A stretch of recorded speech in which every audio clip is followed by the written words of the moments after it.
Hi, my name is Alan Bentrup, and I'm one of the co-founders and the chief curator of Missional Voices. Here with our latest edition of Selfie Reflections, where we're looking at Acts chapter 13 through 16. Here we have Paul embarking on his first missionary journey. By all accounts, it was successful. He went around the region preaching, teaching, healing, getting stoned, rather having people stone him. And then we come to the first council of Jerusalem, in which questions arise over how we help folks practice God's mission, how we help folks engage in this story of God. So all the disciples, the apostles, come together and they talk about what they need to do. We'll do that this summer at General Convention, where we have our own council, where we'll come together, talk about what it means for us as the Episcopal branch of the Jesus movement to come together and to pursue God's mission in our own context. We at Missional Voices will be there at General Convention. We'll be there at our Council of the Church. So I hope you'll stop by our booth. But what I wanted to talk about today was a portion of Acts chapter 16. Paul and his companions set out, and they're thwarted on every side. It says the Spirit kept them from going places. And then Paul has a vision. And Luke writes,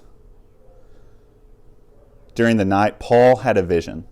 There stood a man of Macedonia pleading with him and saying, 'Come over to Macedonia and help us.' When he had seen the vision, we immediately tried to cross over to Macedonia, being convinced that God had called us to proclaim the good news to them." Now, this is a vision Paul had. This is a vision that Paul cast, where he saw that he and his companions were called to go to Macedonia. But this mission was bigger than Paul. The tense changes. It says Paul had a vision. He had a vision.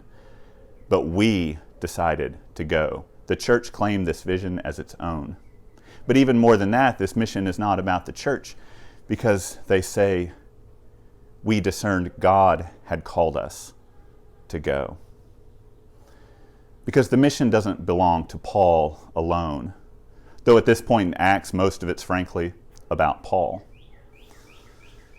The mission doesn't belong to the church alone either. It's God's mission.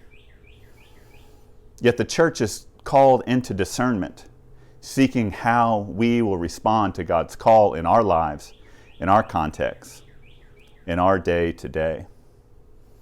And so where is the Spirit calling us to work? Where is the Spirit calling you to go? To whom is the Spirit calling you to go? Maybe it's a place you've never been. Maybe it's a place you've never dreamed of going. What vision is God placing on your life where you're going to leave those things you've always known, maybe? And maybe you'll go to those places that only you can dream about. Or better yet, you'll go to those places only God can dream about. Here in Acts chapter 16, we see plainly Paul had a vision, but that vision was not his. The church accepted a vision, but that vision was not theirs. That vision was God. Because you and I, we don't have our own mission. We collectively as the church, we don't have our own mission.